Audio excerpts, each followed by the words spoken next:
Welcome to Better Leader, teman-teman semua. Wah, kita kedatangan kali ini Bang Yudea Watimena. Selamat pagi, siang, sore, malam.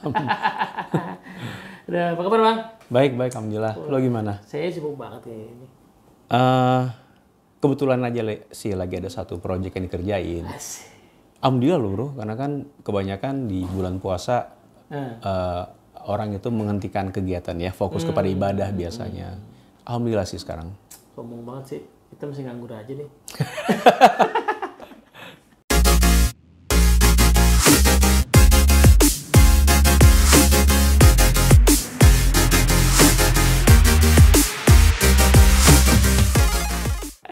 Bang Yuda nih salah satu most wanted fasilitator di Dunamis.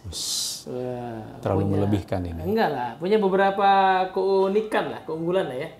Pertama itu pernah 2 kali masuk Dunamis. Oke. Nah, terus kemudian yang kedua dapat jodoh di Dunamis. Kayaknya itu akan menjawab semua topik kita ini. Iya betul ya kan. Nah, terus juga apa ya? Satu-satunya kayaknya yang pernah tinggal di luar negeri gitu. Masa sih? Kayaknya begitu, Bang. Oh iya, teman-teman. Ini edisi kali ini masih melanjutkan tema tentang refleksi beberapa Dunamis ya. Jadi di edisi sebelumnya kan kita pernah bahas soal saya dengan Mas Arya, saya dengan Mbak Ratna, kemudian saya dengan Mas Satria gitu ya. Yang memang sudah beberapa tahun ya, kayak di atas 5 tahun semua sih. Di atas 5 tahun. Jadi kita pengen berefleksi kira-kira apa yang bisa dipelajari dari perjalanan belajar kita, kerja kita selama di sini dan mungkin bermanfaat buat teman-teman semua yang pengen merintis karir gitu ya di bidang ini, atau mungkin juga buat orang-orang yang sebenarnya sering kerja sama kita nih Bang. Jadi apa sebenarnya yang menjadi tantangan dan bisa diatasi gitu ya. Bang Yuda, jadi udah berapa tahun di Dunamis?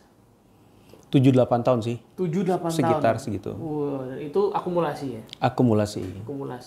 Yang sebelumnya tahun berapa tuh? 2014 atau 2015 awal gitu. Terus kemudian sempat keluar 2016. Itu nggak lama ya?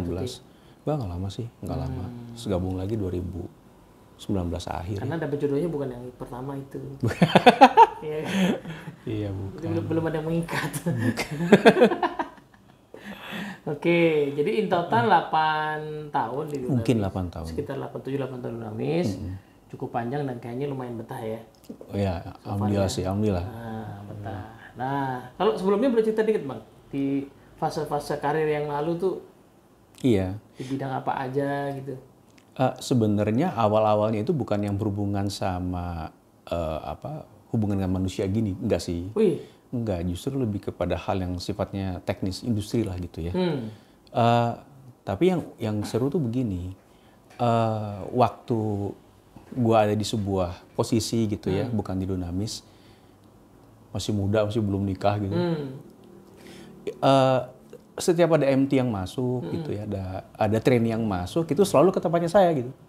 Oh, yang kayak gitu, jadi user ditaruh, dititipin gitu, gitu ya. Itu belum. Itu gue yang lu suka nitipin tuh Bang. Begitu. Nah itu belum pernah ada sistemnya gitu. Mungkin SR-nya juga nggak punya latar belakang itu gitu ya. Jadi diserahin ke saya yang saya juga nggak punya latar belakang itu. Nah cuma yang saya tahu nih ya. Jadi secara knowledge tuh nggak punya sama sekali. Pokoknya gimana caranya supaya anak ini betah, anak ini mau menerima hal baru di bidangnya dan dia cinta. Cuma itu doang sih modalnya. Nah tapi ternyata karena harus berpindah-pindah dari tempatnya saya ke tempat yang lain, itu dalam waktu 1 tahun yang resign banyak. Hah? Banyak yang resign. Malah resign? Banyak yang resign gitu, banyak yang resign. Nggak tahu sebabnya kenapa, kita nggak pernah ngebuat data lah gitu. Nah, akhirnya saya ngajuin diri tuh. Saya bilang sama HRD-nya, setara lah umurnya kan gitu. Saya aja deh yang pegang deh, untuk yang training gimana. Saya tetap di posisi ini, tapi saya sekalian deh. Gitu. Kasih saya ruangan. Waktu itu nggak ada ruangannya. Tapi bukan HR ya? Itu bisnis berarti ya? Atau di operation gitu ya? Itu HR. Siapa? Saya di operation. Oh, bukan di HR kan? Berarti? Bukan gitu. Ngomong sama orang HR gitu. Daripada nanti kita kehilangan orang lagi nih, kita nggak punya tempat yang proper buat training, saya ngajuin diri. Baik banget ya, mau Tapi, ngerjain kerjaan HR, padahal bukan gitu. Nggak tahu tuh. Itu awalnya nggak tahu tuh. Concernnya di situ. Tapi nggak ada ruangan training. Tempatnya kan kecil. Akhirnya saya dikasih tempat, mungkin tanda kutip itu gudang gitu. Nih lu boleh pakai di sini. Lu bersihin dulu sendiri ya. Awalnya itu dari situ. Awal dari situ. Kenapa kecintaan saya terhadap bidang saya sekarang ini? Jadi organisasi itu nggak punya sistem training sebenarnya? Nggak ada. Nggak ada. Cuman sempat bikin kayak MT begitu. Kayak MT tapi bukan MT yang misalnya 15 orang jalan bareng, enggak gitu. Jadi pokoknya ada orang yang masuk, dianggap sebagai MT terus ikut ke satu orang nempel OJT terus lah pindahin. gitu mungkin ya. Langsung OJT. OJT. Iya, langsung OJT gitu. Oke. Nah, disitulah titik pertamanya. Itu karir pertama tuh? Di dunia pelatihan. Karir pertama. Oke. Sejak itu seterusnya ke learning dulu gitu, ke HR sempat berapa lama. Tapi kayaknya lebih suka di learning. Oke. Tepat sebelum di Dunamis di mana, Pak? Di satu perusahaan F&B sama satu di perusahaan finance. Bang Yudin itu susah nyeritain karena panjang banget CV-nya. Kayaknya di CV-nya tuh bahkan beberapa yang dihapus-hapus tuh kayaknya. Nggak terlacak lah. Nggak terlacak. Iya, bahkan sempat kerja di luar juga, Bang ya. Iya, gitu ya. Itu yang nggak terlacak. Nah, itu. Ya, takutnya kalau disebutin tuh ternyata ilegal. Enggak ada canda. Ya, pokoknya gitulah. Iya, panjang banget lah. Nah, jadi Dunamis masuk 2 kali ini ya. Kan sempat keluar tuh, Bang. Iya. Kenapa pas itu pengen balik lagi? Kenapa nggak cari tempat lain aja gitu? Ini kan soalnya belum ketemu jodoh kan. Oke. Jadi kan nggak bisa jadi alasan tuh. Ini terlepas dari suasana kerja yang membuat saya itu betah gitu ya. Terlepas dari itu, tetapi bidang ini yang membuat saya nggak bisa lari ke bidang yang lain gitu. Karena mungkin kecintaan yang secara subconscious dari awal kalau kita ngerujuk ke depan itu nawarin diri gitu, senang ngobrol sama orang, senang belajar hal baru. Jadi itu yang membuat saya balik lagi ke sini, ke Dunamis. Oke. Tapi kan ada banyak konsultan lain misalnya atau bisa bisnis sendiri gitu kan? Engagement saya dengan Dunamis itu tinggi sih. Karena sebelum gabung juga sebenarnya di tempat yang lama ada kontak ya, jadi klien juga ya? Iya. Ada sempat lah ya? Sempat. Sempat. Oke. Nah, singkat cerita teman-teman, pas balik lagi sekalian dapet jodoh nih teman-teman. Iya, itu ada bonus. Jadi mungkin sekarang makin susah keluar. Iya. Oke. Nah, Bang, sekarang kita masuk ke intinya nih, Bang. 7-8 tahun in total. Itu kalau Bang Yodia bisa sharing sedikit tentang apa ya pembelajaran yang berharga gitu ya didapat ya selama berkarya di sini, dan itulah mungkin salah satu alasan kenapa juga masih stay juga gitu ya, masih total. Bang, ini salah satu yang sangat total kalau ngerjain apa-apa nih. Iya. Gini, ini ingat ungkapan dulu orang yang masuk ke psikologi kuliahnya gitu ya. Salah satu buat belajar, salah satu lagi buat berobat jalan katanya. Nah, itu bener. Iya. Kok tahu? Iya, gitu. Nah, saya kayaknya setelah tahu gitu ya, kayaknya begitu tuh yang kedua. Dengan karakter saya yang kayaknya harus saya banyak perbaiki gitu. Jadi ada 3 hal nih yang membuat saya itu betah untuk kembali ke sini lagi gitu. Yang pertama itu dari sisi knowledge. Okay. Banyak sekali pembelajaran di dunia ini yang masih belum masuk ke kepala gitu ya, yang masih belum dibedah, yang menimbulkan curiosity yang tinggi. Itu pertama. Jadi banyak hal yang yang harus dipikirkan kalau kita ngejalanin bisnis atau ikut sama orang gitu ya. Dan salah satu yang paling utama yang nggak bisa dikesampingkan itu ya mengenai manusia. Dan secara knowledge itu banyak yang harus digali, itu satu. Mengenai knowledge gitu ya, baik dari buku saya dapat, baik dari teman-teman, dari lu gitu, dari peserta. itu banyak sekali. Dan itu seperti never ending story gitu. Kayak nggak ada ujungnya ya. Oh, ada aja hal yang baru gitu. Dan yang kedua tuh skill. Skill. Secara pribadi, skill saya dalam hal menghadapi manusia yang yang berbeda karakternya, yang berbeda latar belakangnya, itu membuat saya menjadi sedikit lebih terlatih untuk berinteraksi sama mereka. Karena saya kebetulan bukan tipe orang yang suka bicara di depan. Nih salah satu nih yang mendorong saya jadi trainer nih, satu nih bro. Dulu tuh nggak berani ngomong di depan umum. Di depan keluarga tuh nggak berani. Oh iya, Jadi acara keluarga gitu. Acara keluarga depan saudara disuruh ngomong gitu langsung mute, langsung nggak bisa ngomong. Jadi salah satu challenge saya men-challenge diri sendiri untuk bicara di depan umum itu adalah mengajukan diri menjadi trainer itu. Itu salah satunya. Jadi yang kedua terkait dengan skill, paling nggak saya dapat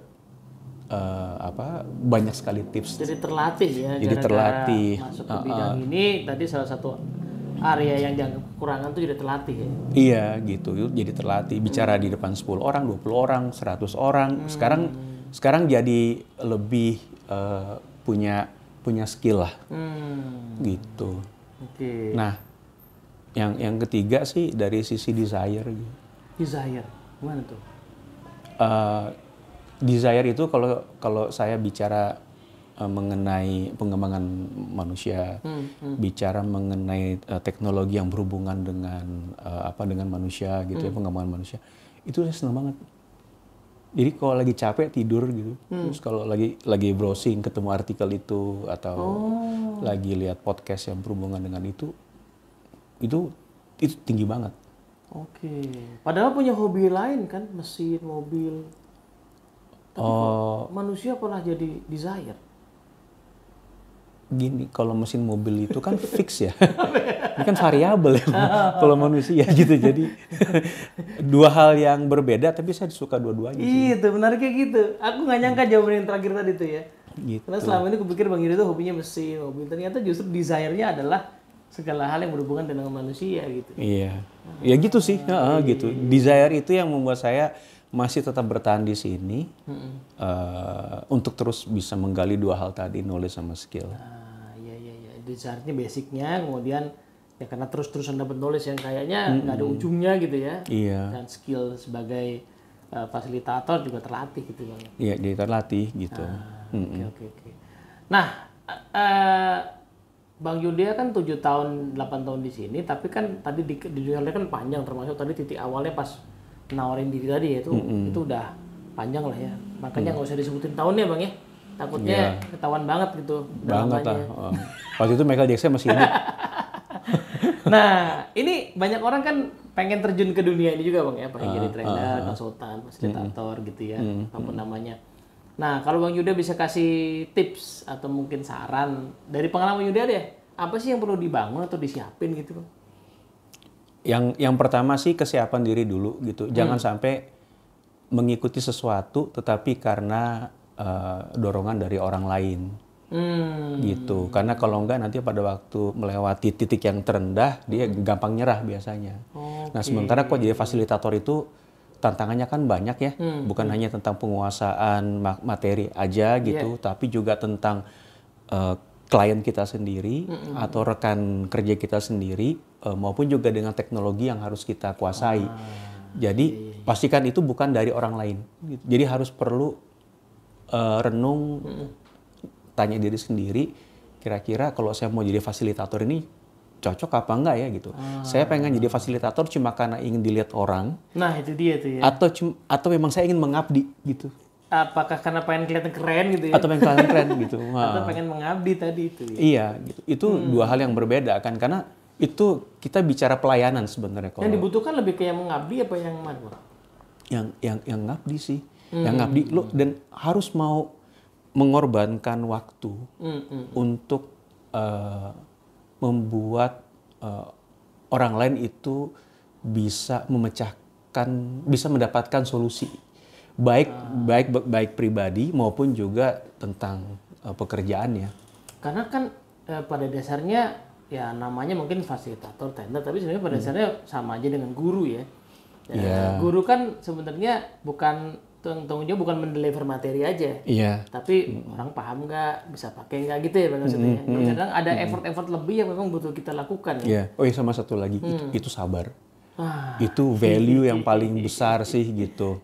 Kita harus bisa menahan stimulus-stimulus yang kita sendiri tuh nggak suka gitu, tapi kita tetap harus bisa nggak keluar dari visi kita sebagai fasilitator gitu. Iya, benar. Karena ya tadi ya, orang itu pada dasarnya kalau di dunia kita ya Bang ya, kayak sebenarnya ikut belajar sama kita tuh belum tentu seneng. Kadang terpaksa disuruh aja gitu kan. Disuruh. Wajib gitu ya. Padahal mereka udah dewasa, kadang punya otoritas ya, punya wewenang gitu ya. Jadi kesabaran yang Bang Yuda bilang itu jadi krusial banget tuh. Iya, jadi yang tadinya orang itu merasa dipaksa untuk ikut, tapi karena fasilitator yang sanggup untuk membuat ambient suasana yang menarik, kita juga mudah didekati gitu ya, itu paradigma dia terhadap materi atau terhadap kita itu insya Allah bisa berubah. Gitu. Jadi ketertarikan curiosity-nya naik, gitu, sehingga nanti bisa berdampak terhadap hasil akhir dari training itu. Itu yang sulit. Jadi bukan yang sekedar kita ngedeliver, ngajar terus selesai. Enggak sih, tapi lebih dari itu. Membangun engagement orang terhadap pembelajaran itu ya. Iya gitu. Memang awalnya itu pasti subjektif dulu. Ini siapa yang ngajar, gayanya enak apa enggak nih gitu. Kok jawabnya begitu ya gitu. Itu ngaruh banget sih. Iya. Siapa yang ngajar tuh menarik, enaknya kalau Bang Yuda tuh. Dia tinggal ngomong, waktu saya tinggal di Kanada. Gitu tuh. Itu udah menambah kredibilitas ya kan. Enggak.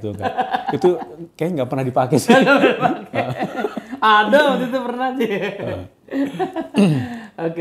Jadi kesabaran kita untuk betul-betul bantu orang supaya bisa belajar gitu. Iya gitu. Itu untuk jadi lebih daripada sekedar untuk mendapatkan materi. Kalau ingin mengabdi menjadi seorang fasilitator gitu. Mungkin agak sedikit idealis ya. Iya betul. Tapi begitu sih. Tapi kalau nggak begitu kayaknya nggak 7 tahun sih. Iya. Memang pasti butuh idealisme ya. Iya. Karena orang kadang ngeliat cuma dari luarnya mungkin kayaknya enak, pas masuk ke dalam ternyata nggak saya enak gitu juga. Gitu mungkin 12 tahun ya. Mungkin 12 tahun. Oke, jadi sebenarnya kalau pakai bahasa Stephen Covey, karakternya itu ya Bang ya, sabar, kemudian kita senang dengan knowledge, punya passion sama knowledge ya. Nanya, kita tuh pengen itu karena memang ada desire juga gitu, atau sesuatu, cuma kebetulan ada tren aja, atau lagi kebetulan kayaknya keren, kayak enak gitu kan. Oke. Baik. Nah, Bang, di sisi lain nih, kan kita sering berhadapan juga dengan banyak klien ya. Sering situasinya tuh bagaimana kerjasama kita sama klien lebih baik lah gitu. Mungkin di sini ada teman-teman yang aku nggak pengen jadi konsultannya, tapi pengen menjadi justru tadi tuh mungkin semacam orkestrator ya. Kita boleh aja pakai vendor, pakai klien. Nah, apa sih dari pengalaman Yuda yang perlu diperhatikan juga atau perlu dilakukan juga supaya kerjasama dengan organisasi kayak dinamis itu bisa lebih smooth gitu? Iya. Itulah kenapa yang namanya kita sebagai keluarga gitu ya, itu kadang kalau ada keluarga kita sakit, kita punya dokter langganan, mobil kita rusak, kita punya bengkel langganan gitu. Kenapa para customer itu datang kepada dokter atau kepada bengkel tersebut? Karena sakitnya itu bisa disembuhkan. Nah kalau ada klien ya datang ke Dunamis, berarti ada sesuatu yang harus disembuhkan kan. Nah kita sebagai dokter perlu untuk bisa mencari tahu, mendengar sakitnya apa, latar belakang dari sakitnya apa, kemudian tempat dia tinggal itu situasinya bagaimana gitu, bisnisnya bagaimana, itu kita harus tahu detail. Jadi bukan hanya sakit itu aja, tetapi apa yang membuat sakit itu muncul. Sebenarnya itu PR di klien ya, kalau bisa gitu ya, bahwa informasi selengkap mungkin tentang konteks Iya. problem yang dihadapi ya. Iya, sehingga nanti bisa dikawinkan dengan materi yang kita punya. Kita bisa melakukan modifikasi supaya ada beberapa materi yang sekiranya nggak perlu bisa kita kesampingkan. Sementara materi yang kita bisa jadikan obat itu bisa kita kuatkan di sana, tapi dibungkus dengan kontekstualitas itu. Yes. Karena kalau nggak nanti materi yang disampaikan itu akan ngawang aja gitu, nggak akan bisa landed di para peserta. Ya karena ya ibarat kata sebenarnya tidak ada obat generik ya di materi training atau solusi lah ya, nggak ada generik. Selalu itu butuh customisasi sekecil apapun gitu ya. Customisasi itu datangnya tadi dari pemahaman atas konteks yang komplit ya. Yes, betul. Ya meskipun kita paham sih klien kadang-kadang nggak tahu juga penyakitnya apa kan. Iya.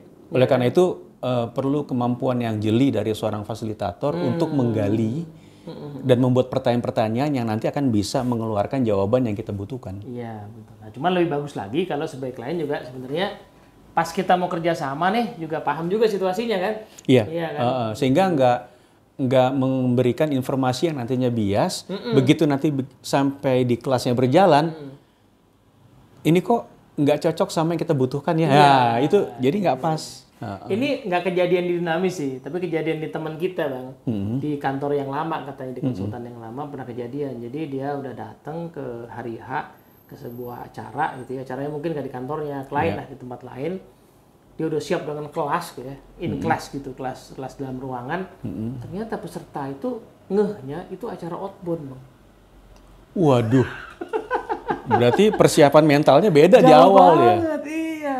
Pesertanya kaget, sebenarnya juga kaget. Ini gimana ceritanya kalau kayak gini gitu. Itu kan itu sih kalau ditarik ke belakang ya pasti ada komunikasi yang nggak smooth ya. Jadi diagnosanya nggak tepat lah kira-kira gitu. Jadi teman-teman sekali lagi ya di bidang apapun teman-teman berada, di unsur apapun sebenarnya banyak hal-hal yang bisa dibantu tapi butuh kerjasama dalam hal pemahaman yang mendalam ya tentang situasi itu. Jadi antara dokter sama pasien itu harus sama-sama saling memberikan informasi. Iya betul. Gitu. Kita nggak pernah ke dokter yang nggak nanya-nanya hal detail kan, kayak ada lagi obat nggak, ya kan? Kemudian kebiasaan makan gimana, istirahat gimana gitu kan ya pastinya. Jadi obatnya bisa pas gitu. Oke, sip. Thank you nih Bang Yuda ya waktunya ya Bang. Sama-sama. Nanti kalau udah 9 tahun kita interview lagi. Kali aja 6 tahun ada tambahan insight baru. Insya Allah. Iyalah. Oke, teman-teman semua, thank you banget buat yang sudah nonton. Nantikan episode berikutnya nanti dengan yang lain gitu ya, karena tidak saat inilah semua fasilitator kita tuh nggak ada yang di bawah 5 tahun kayaknya. Di atas semua. Iya, jadi pengalamannya sangat kaya dan moga-moga bisa membantu buat semua pihak yang nonton gitu ya. Amin. Oke, sampai ketemu lagi. Terima kasih.